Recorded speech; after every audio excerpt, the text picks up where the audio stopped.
məsələn, hansısa otellərdə baş vermiş hadisələrlə bağlı videoroliklar yayılır. Bunun özü də yəni birbaşa təsir göstərən faktorlardan biridir. Çünki şəxs artıq şəxsi həyatına müdaxilə olacağından ehtiyatlana bilər. Yəni bunun özü də şəxsən yəni son vaxtlarda bir sıra söhbətlərdə də eşitmişəm ki, insanlar artıq çəkinirlər. Siyasi faktorlar deyəndə, yəni bu kimi faktorları nəzərdə tuturam. Eyni də xidmət də bizdə çox aşağıdır, həddindən artıq aşağıdır. Mən bayaq otaqlardakı vəziyyəti dedim. Bura eyni zamanda deməli ofisiantların xidmətlərində davranış xidmətləri. Bizdə adətən belə deyək ki, institut tələbələri və ya digər işi olmayan adamlar az təminatlı ailələr ofisiantlığa üst tuturlar. Yəni bu çox yaxşıdır, işlə təmin olunmaq baxımından. Amma bu ofisiant bu işə gəlməmişdən əvvəl hansısa kurs keçirmi, bu hardasa nə isə öyrənirmi? Çünki adi stakanın aparılmasından tutmur, yəni müştəri ilə danışığa qədər, yəni bunlar hamısı yəni izah olunmalıdır. Deyək ki, bunun təlimi keçirməlidir deyək. Amma bizdə bunlar heç biri yoxdur. Məsələn, biz bir dəfə bir tədbirdə olmuşduq. Orada xarici əcnəbilər də var idi. Yəni axşam diskoteka vaxtı idi. Ofisiant gəldi, yəni qonaqlarla başladı diskotekada oynamağa, amma o tərəfdə hansı ki xidmət göstərmək qaldı bir kənarda. Azər bəy, bu siyasi faktorlarla bağlı sizin fikriniz nədir? Yəni bu da səbəblərdən biri olarmı və çəkisi nə dərəcədə bu?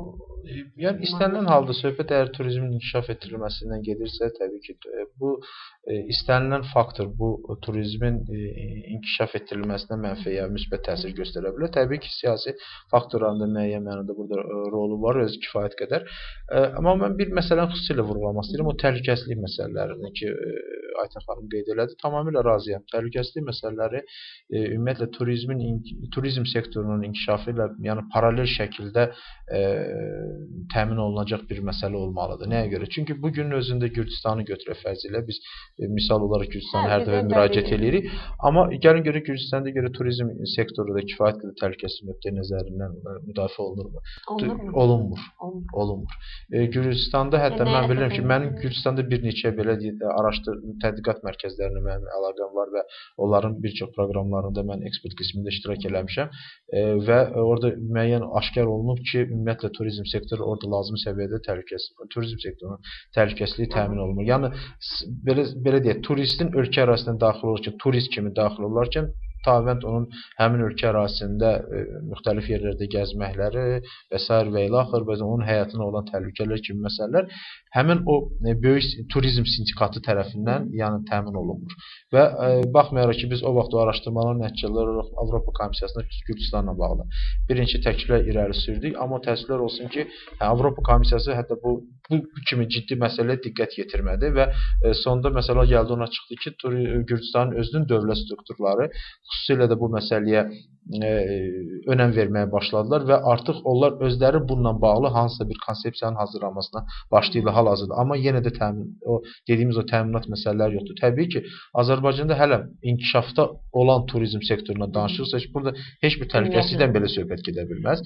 Digər bir məsələ, siz ofisiant məsələsini vurğuladınız. Məsələn, mən çox uzağa getməyəm. Mən öz yaşım mənə imkan verir ki, mənim yadıma salım ki, 22 il bundan qabaq Azərbaycanda bir neçə uçilişlər, o vaxt uçilişlər fəaliyyət göstərirdi ki, o uçilişlərdə həmin o ofisiantları hazırlayırdılar. Xüsusilə hazırlayırdılar. 2 il oxuyurdu, 2 ildən sonra diplom alırdı həmin insan və ondan sonra gedirdi intervyu, resepsiyon və digər tanınmış belə o vaxtki restoranlarda ofisiant kimi işləyirdi. Özdə bir çox yaxşı bir rəqabət vardı bunların arasında. Yəni imtahan verirdilər və s. və diplomu olan çox götürülür işlə təmin oldu. Amma bu gün nəinki tək ofisiantın hazırlanması, ümumiyyətlə o şef power dediyimiz o birbaşa bu qida ilə məşğul olan şəxsdir. Bu o qidadan istifadə edəcək, qidanı qəbul edəcək şəxsin də həyatı təhlükə altında qala bilər. Əgər o aşpaz biraz naşıdsa, düzdürmü? Köbələyin hazırlanması var, digər o təhlükəli qida məhsulları var. Bax, bu tipli məsələlər hamısı sırf təhlükəsizliyi ilə bağlıdır və görürük ki, təhlükəsizlik məsələlərinin özü kifayət qədər bir çox şaxəli bir olan məsələdir.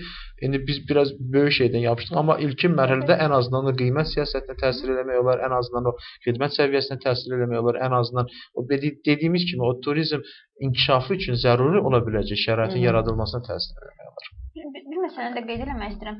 Biz istənilən hər birimiz hansısa bir ölkəyə səfər edəndə, hardasa olanda, bir qaydanda bir ətrafımızdakılara öz təəssüratlarımızı bölüşürük. Bu mənada Azərbaycana gələn hər bir turist də öz ölkəsinə qayıdandan sonra təbii ki, buradakı təəssüratlarını bölüşür.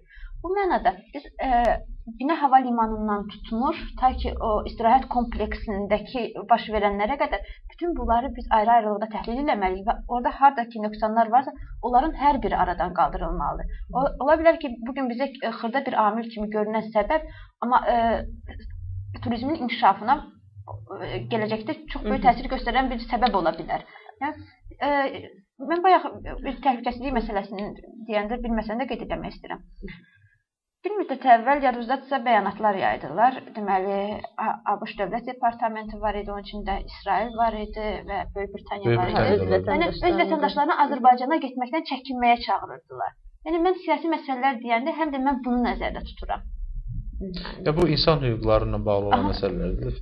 Mən istəyirdim, elə Ayten xanım da qeyd elədi, Binə hava limanından başlayaraq o sözü qeyd elədi və mənə bu yaxınlarda elə Milli Məclisin iclaslarından birində Sabir Üstəxanlı elə bu məsələ müzakirə olunanda, həmin o vizalarda, turistlər üçün vizalar məsələsi müzakirə olunanda Sabir Üstəxanlı çıxış eləmişdi, millət vəkili və çox belə kəskin etirazını bildirmişdi bu məsələ ilə bağlı ki, bizdə gömrükdə işləyən insanların mədəniyyətindən, belə davranışından, Azərbaycana gələn insanlara qarşı çox pis münasibətindən, davranışdan danışmışdı və ümumiyyətlə orada ağır sözlər demişlərdi onların ünvanına ki, bu bizim qapımız, bu bizim ilk bizi ilə təmasda olan insanları biz artıq belə nümayiş göstəririk sözümüzü, sonra gəlmək istəmirik. Sərhədçilərə də aiddir. Sərhədçilərə, gömrükdə oturan, yəni bütün sərhəd postlarında oturan və gömrükdə qəbul edən adamları, bəli, keçid məntəqələrində işləyənlər. Yəni bunun təsiri ola bilər. Yəni ki, bir dəfə gəldi adam bu münasibəti gördüsə də ikinci dəfə nə qədər xidmət də yaxşı olsun, qiymət də yaxşı olsun, gəlməkdən imtina edir. Yəni bu faktor. Təbii ki, turizmin inkişaf etdirilməsindən söhbət gedirsə, qeyd etdiyim kimi, bu kompleks tədbirlər olmalıdır burada. Kompleks tədbirlər dediyimizdə bütün müstəvilərdə və bütün sektorlarda iş aparılmalıdır. Nəinki dövlət sərhəd xidməti ilə, nəinki kömürlük xidməti ilə, nəinki dövlət miqrasiya xidməti ilə. Ümumiyyətlə, turizmin idarə olunmasına, yəni turizm siyasətinin həyata keçirilməsində iştirak edən, istənilən icra strukturu ilə iş aparmaq lazımdır. Yəni, iş aparılmalıdır dövlət strukturlarının, iş aparılmalıdır özəl şirkətlərlə, iş aparılmalıdır həmin o xidməti təklif edən qurumlarla. Yəni, bütün o, belə deyək də, qatlar üzrə iş aparmaq lazımdır. Məsəl üçün, aeroportun özündə hər şey gəlin danışaq ki, idealdır, superdir, qəşəngdir, amma gəlin bugün görəcək ki, bizim binə hava limanına gedən avtobus işi yoxdur. Yəni, heç bir avtobus işləmir. Yəni, mütləq taksi tutmaq lazımdır. Düzdürmü? Ya da ki, kimsə tanışdan bir işdən istəmir. Amma halbuki bugün deyək, Böyük Britaniyanı götürək, yəni bilirik ki, bu iqtisadi dünya maliyyə böhranı zamanı Böyük Britaniya çox böyük zərbə almış dövlətlərdən biri oldu da, yəni ki, bilirsiniz də bunu. Amma bugün Böyük Britaniya Heathrow aeroportunda düşəndə hansında ki, 4 dənə terminal var, hər terminalın özü böyük bir şəhərdir. Terminallar arası metro da işləyir. Həmin o istənilən terminaldan hər 100 metrədən bir metrolara girişlər var. Həmin o girişlər vasitəsilə çox asanlıqla 35 dəqiqə ərzində Londonun mərkəzinə çatmaq olar. Yəni metrolar işləyir. Kim istəmir metro ilə getməyə, onun üçün taksilərin yəni qiymətləri baha olsa da, amma orada xüsusi bir nəqliyyat növləri var, belə deyək də, mini baslar deyək də, bir də ki, Airbuslar deyirlər də, onlar həmin bizim avtobusların biraz balaca forması, amma o Airbuslar çox ucuz qiymətlə, məsəl üçün Londona gedir. Yəni alternativlər çoxdur. Lap bunu istəməyən şəxs, daha yüksək keyfiyyət istəyən xidmətdə maraqlı olan şəxs gedir, o vaxtda 35-40 Britaniya funtu idi qiyməti, gedir taksi götürür. Ən bahalı nəqliyyat növü deyək taksidir, onu götürür. Yəni yenə alternativlər burada var. Amma və ya götürək Türkiyənin istənilən nöqtəsini, Ankaranı götürək və ya deyək İstanbulu və ya İzmiri götürək. Hava limanı ilə avtobuslar var, hər 15 dəqiqədən bir avtobuslar gedir. Elə olur ki, avtobusun içində 5-10 adam oturur, çox sərbəstlik olur da. Yəni bu tipli məsələləri də həll eləmək üçün dövlət proqramı lazım deyil axı da. Belə götürəndə bax bu məsələlərlə məşğul olmalıdır Nəqliyyat Nazirliyi. Bax yəni hər bir məsələni aradan qaldırmaq üçün, belə deyək, hər hansı bir nöqsanı aradan qaldırmaq üçün ona cavabdeh olan qurum var, icra strukturu var. O icra strukturu necə deyirlər, bu deyək turizmin inkişaf etdirilməsi ilə bağlı xüsusi dövlət konsepsiyası yaradılacaqsa Azərbaycanda və çox güman ki yaradılacaq. Çünki elə ən azından bu belə deyək də müəyyən olunmuş məqsədlər bunu bizdən tələb eləyir. o konsepsiyanın içində həmin o dövlət strukturlarının, icra strukturlarının da rolları və məsuliyyətləri müəyyənləşməlidir. Və qeyd etdiyim kimi, yəni bir çox məsələ, hətta vergi nazirliyinin özü də bu məsələyə çox ciddi şəkildə yanaşmalıdır ki, xidmət aktlarının, yəni o tariflərin formalaşmasının nəyə əsasən başa. Sonra burada pasientləşdirmə, standartlaşdırma üzrə dövlət komitəsi var. Yəni bunlar görəcəyik ki, bütün struktura bu işdə fəal surətdə cəlb olunmalıdır və onların ortalığa qoya biləcəkləri töhfə bütövlükdə turizmin inkişafına xidmət edə biləcək məsələlər olacaqdır. Düşünürəm ki, burada bir infrastrukturla bağlı məsələni də qeyd etmək lazımdır. Çünki yəni Azərbaycanda yollarla bağlı da ciddi problemlər var. Məsələn, elə istirahət kompleksləri var ki, çox yaxşıdır. Yəni məsələn, mən orada dincəlməyin arzusundayım, amma ora gedib çatmaq zülmlü işdir. Yəni, Azərbaycanda, regionlarda ya? Regionlardan söhbət gedir təbii ki. Məsələn, bura Qusarda aiddir, bura Lerikə aiddir, bura İsmayılda aiddir və s. Yəni, bu mənada infrastrukturlara da düşünürəm ki, bir əl gəzdirmək lazımdır, əgər turizmin inkişafına danışırıqsa. Ümumiyyətlə, bir jurnalist kimi bu il yayda harada dincəlməyi planlaşdırırsınız? Azərbaycanda, xaricdə, Türkiyə? Doğrusu, keçən il biz ailəvi olaraq Nabranda dincəldik və Nabrandakı qiymətlər bizə elə başa gəldik, biz Türkiyədə gəlib dincəlib gələ bilərdik və əlavə pulumuz da qala bilərdi. Ona görə bu dəfə bu yay Türkiyəyə getməyə planlaşdırırıq. Hər an o planları cızmamışıq. Hər şey ölkədə gedən o proseslərdən aslında Nicatə xanım dedi, siyasi faktorların da təsir ola bilər bizim seçimimizə.